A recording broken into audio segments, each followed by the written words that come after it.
Hi everyone, it's Christine here from Ever After Paper Crafts, and I have another fun Halloween card to share with you today. This is the card that we're going to be working on today, and it has a couple different techniques kind of combined into one card. I've created a starry night sky background with watercolor paints, and actually I'm not going to focus on this background today because I did one just like it on another video earlier last week, and I will post a link to that video in the description box below of this video so you can see how I did this very night sky if you like. I also did some watercolor painting for the grass, and then I painted the various images that you see here. Let me pull this up to the camera just a little bit better so you can see the fun purple hues in the night sky there. And I'm not sure if it's going to show up or not, but there's lots of sparkle on the little witch's hat and her dress and the little pumpkin containers for their treats. I also added some glossy accents to the windows of the haunted house as well, so they kind of sparkle and shine as well. Some of the details don't show up great on camera, but they will show up in the photographs on my blog, and I will have a link to my blog in the description box of this video. So what I want to work on today is I want to show you how you can easily paint the grass, and also show you how I painted the two little figures here. Now I'm going to be combining two stamp sets today. The first stamp set is this one from My Favorite Things, and this is called Happy Haunting. This is a new release from, I guess it was September, no, it would have been, I guess, August from My Favorite Things. And it is so adorable. You have 4 adorable little trick-or-treater images, some little bags that they can carry to put their treats in. You have some stars, a moon, some clouds, and you have some adorable sentiments. Great, great stamp set. I also am using this brand new stamp set from Simon Says Stamp called Creepy Cute. This came in the brand new Stamptember Halloween card kit, which I do believe is sold out. However, you can still purchase this stamp set individually if you are interested. And this haunted house goes with so many adorable images from other companies. And I just love the ability to mix and match my different products from different companies. It really helps you get the most out of your supplies, and I love doing it. Finally, to create the grass, after I show you how to paint, we're going to be using these Lawn Fawn Simple Grassy Hillside dies to cut out the grass. Okay, so that's kind of a rundown of the products we're going to be using today. Let's go ahead and get started with the painting of the grass. And again, don't forget, I will link below to in the description box of the video to the most recent video I did showing how to paint this night sky. I used the same watercolor paints for the night sky, obviously different colors, but the same paint set that I'm going to be using for the grass today. That paint set is the Gansai Rambo 36 palette set. I got mine at Butterfly Reflections Inc., and this is a fantastic paint set to have. It's very inexpensive for how many paints that you get. It's a great price point, and they work brilliantly in my opinion. Now I also have, let me just scooch some things over here so I can get everything in frame here. Okay, here I have a piece of Canson XL watercolor paper that I have taped down to a hard board. You can use a clipboard, a cutting board, whatever you have in your home. I just find that taping it down with some painter's tape really helps reduce the amount of warping that you get when wetting your paper. I'm going to be using a size 8 silver black velvet paintbrush. You can honestly use any paintbrush that you have in your home to create this effect and to do this technique. It doesn't need to be anything special. I just really love these black velvet paintbrushes, and I have them in a couple sizes, and they just work really well for me, and I really like them. That's just why I mentioned them, but you don't need anything fancy for this technique. Now I'm just going to be, at this point, I'm just wetting down my paper with some clean water with my paintbrush. I have a cup of water off screen here. And the reason that I'm doing this is so that when we apply our watercolors, they're going to move a little bit. Now, obviously, as I bring back the finished card over, you will see that we're not going to need a full-size piece of cardstock with the grass.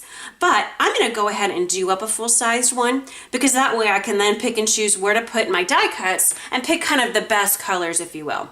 I knew I wanted the scene to be the entirety of a front A2 size card base, which is 4 1/4 by 4 1/4 by 5 1/2. So as I've said in other videos before, I always cut when I'm doing watercoloring, I always cut the paper an inch larger than an A2 sized. So this is 6.5 by 5.25. That gives me plenty of space to accommodate the tape and to make sure that I'm able to pick and choose the best painted portions for my final project. So now I'm just going to be putting a couple different shades of green down to create some grass here. And there's no magic to how I'm doing this. I'm honestly just letting the paint run as it gets onto the paper here, to the watercolor cardstock.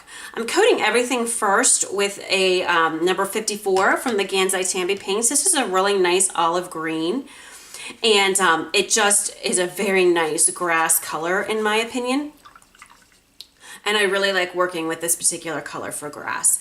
Now let me back up for just a moment. In other cards that I have done and done videos for in the past, I've done night skies with watercolor paints and just cut the grass out with the dyes out of green cardstock. You can absolutely do that. You don't have to go and take this extra step of painting the grass with watercolors. Absolutely not necessary at all.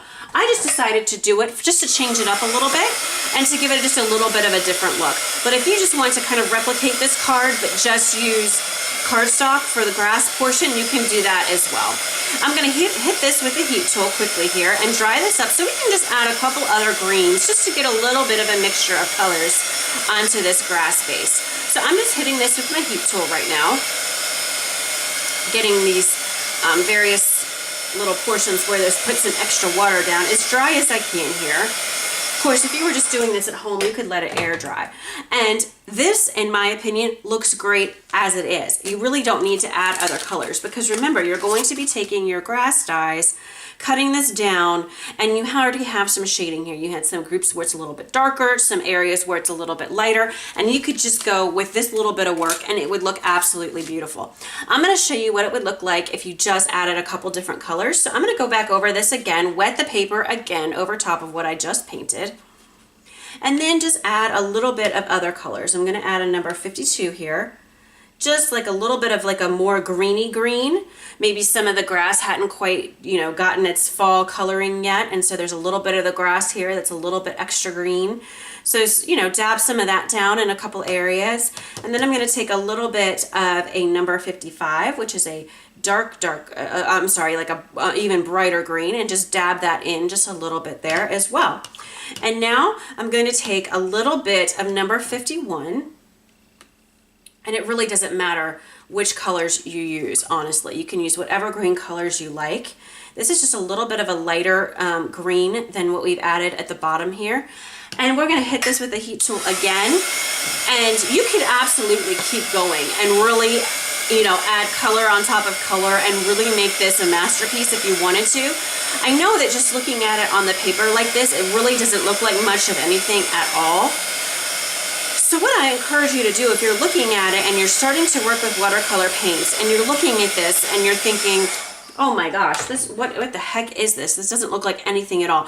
Grab your dyes out, pull your dye out, and place it down on your paper. And remember, you're only going to be working with a small section of this. So right now, this may look overwhelming. It might look like a big just blob of mess. But when you cut it down and place it into small sections on your card front, it really is going to look amazing. Let me bring the final card over here now. I used mostly that first color that I put down, that olive green, the number 54 on the grass here, but you can see if you look closely, there's some other colors peeking through. And it just gives it a really nice, fun look. And it's very simple to accomplish. And again, don't look at this mess and think, oh, I have to throw this away. This is a mess. No, it's not. It's going to look so fantastic when you cut out these little die cuts with the grass and fasten it to the front of your card base. It's going to look fabulous. So I hope that you will give this a try. I'm going to set this aside to dry now. But like I said, to finish the front part of the card, all you would do is grab your die cut. I just ran it through 3 different times and stacked them on top of each other to create the fun grass scene that you see here on the finished card. I hope that that makes sense. I just kind of wanted to show you how I did the painting and kind of talk you through that, and then just sort of explain, don't worry if it looks like a mess, because it's going to look really great once you get it on your card base, I promise. So the next step that I wanted to show you in this video today is how I painted the adorable little witch and the little Frankenstein from the My Favorite Things stamp set. So what I'm going to do is I'm going to zoom in just a little bit here so you can see the coloring a little bit better. And I'm going to go ahead and call out the Zig markers as we go along. I'm using my Zig markers and my detailer water brush. This is my favorite water brush. It's got a very thin point, which lets me get into some of these very hard to, very small, hard to get to places without going out of the lines. I'm going to start with my little witch here, and I'm going to start with her hat, and I'm going to start with black. And I'm just going, sometimes I turn the images, by the way, and that's just to help me get a better vantage point. And if it is distracting, I really apologize. I just don't want my head in the camera, the view of the camera to be my head and not the actual coloring. Okay, so I put a little bit of black down, and then I'm just taking my water brush to pull that out. For the little band on her hat, I'm just going to put a little bit of violet down and then pull that out with my water brush as well. Now for her hair, I did use two colors for her hair. I used dark brown and brown. I'm going to come in with my dark marker first. I always use my dark marker first when I'm working with the zigs, and lay some of that down where I feel it's going to be darkest, where the shadow or the shading is going to be most prevalent. I then come in, and just at the tippy end of the color that I laid down, I come in with my lightest color and sort of blend it out, and that is brown. So I'm using dark brown and brown for this hair color. Then I take the water brush and blend it up and down, just pulling these two sections together and filling in the white space in between them. And that easy, guys, you have some very lovely shading on her little hair. Now I'm going to do the little pigtail that comes down here, and I'm going to put the darkest color kind of at the top and bottom of her little pigtails. Then come in with the brown and do the same thing, just mix it again with that dark brown, and then blend it all together with the water brush, and you'll get some really nice shading and highlights here. There you go. So easy. That took no time at all, and I think that results are really pretty. Now we'll come to this side and we'll do the same thing, coming in with the dark brown and then our brown.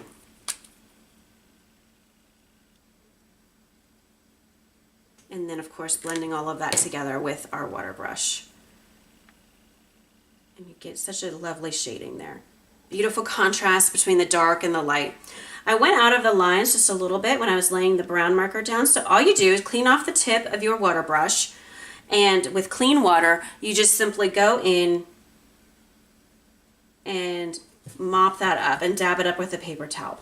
Sometimes you have to go at it a couple times to get it to come up, but it will eventually come up. I'm not going to spend much more time on it right now for the purposes of the video, but I've shown in other videos as well. It really does come right up. You are able to eventually erase it. Now I'm just going to do her little dress here. I'm going to come in with violet first, which is my darkest color, and I'm going to be using violet and light violet. So there's going to be some shading here on the the right side of her. I have my light source coming in from the left. So there's going to be a little bit of shading there, but there's also going to be some shading on the left side here underneath her hand. Now I'm going to come in with the lighter color, which is the light violet, and just mix it up with that violet.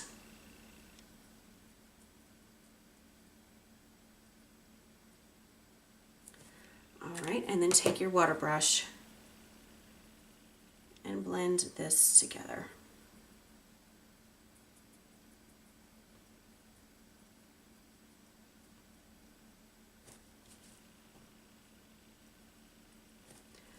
And there you have it.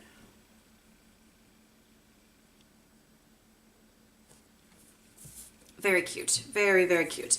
Now I'm not going to do the left side of her little pigtail since I already showed that, and I don't want the video to be too terribly long.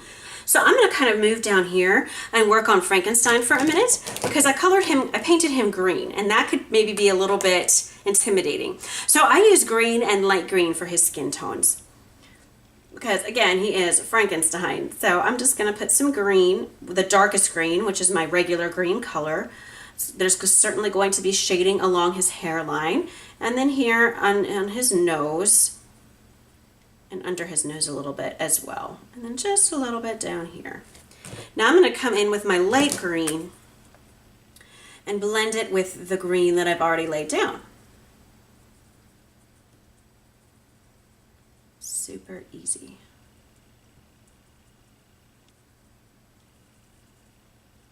And By the way, I did stamp these images with a black watercolor proof, watercolor safe ink onto Canson XL watercolor paper, which is my favorite for working with watercoloring and the zigs. And now I'm just using my water brush to blend these two green colors together. You also kind of get almost a third color created where you have blended it. And that easy, guys, you get fun green skin tone for your Frankenstein monster. How cute is he? He's adorable. For his shirt, I made his shirt kind of an orangish color, and I just used brown and orange for that. So I laid down my brown first, and we're just going to put it a little bit around this way, and then a little bit over here as well. Then you come in with your orange and just kind of mix it with that brown. This just gives it, mixing the brown in with the orange just kind of gives it a little bit of a darker orangish tone to it. And you can really think of these markers as if they were paints, and you can really blend them together and mix different colors together just as if you are mixing up a palette of paint. It's really, really great. I love these markers so much for that and so many other reasons. So there we have his little shirt. And then his pants, I just did dark brown and brown, nothing fancy there, just like I did her hair tone. And then for his hair, I did black hair on him to create the Frankenstein effect. So let me just scribble in some black ink here. And by the way, when you're putting the marker color down, there truly is no magic to it. I mean, there's no special way that you put the marker down. You're literally just scribbling the color on as if you were a child coloring with markers. I mean, it is super easy to do. No technique to how you use the marker. The technique comes in terms of blending the colors together and using the water brush, and it is so easy. I don't even know if technique is the right, term to use. It takes practice just to get used to it, but once you do, it is so incredibly easy to do. I just absolutely love working with these. I find I get stuff done so much quicker too because it's so effortless to use these markers. It's really, really, really fun. Finally, I wanted to show you her skin tone really quick, and for that I'm using blush and flesh color. Blush is the darkest, so we're going to start with that, and I'm just going to kind of go around this side of her face where it's going to be shaded here, and kind of here under her chin, and obviously I forgot her little ears too, and put some on her ears. Then we'll mix that with the flesh color.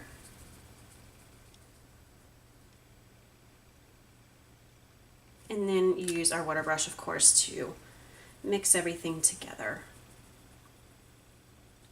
When you're working with light colors on watercolor paper, the watercolor paper is thick and it absorbs the colors. So sometimes these light colors can get a little washed out. So you may want to go over it twice. I'm not going to do that for purposes of the video, but just keep that in mind. You may want to do that when you're doing this at home on your own.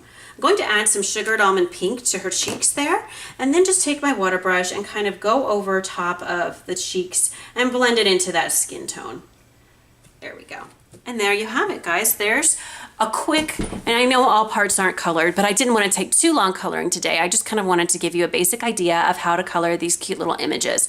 So let me bring the final card over and just talk you through how I put everything together. So as I said, here was our finished little green quick watercolor painting that we did. You take your dies and you'd cut out however many layers of grass that you want. And then I just adhered them flat onto the background, which is that starry night sky. Then, of course, I colored this cute little haunted house and my two images, and then stuck them on using dimensionals or foam tape, whatever you have. The sentiment is from the cute My Favorite Things stamp set, and I just embossed it with white embossing powder.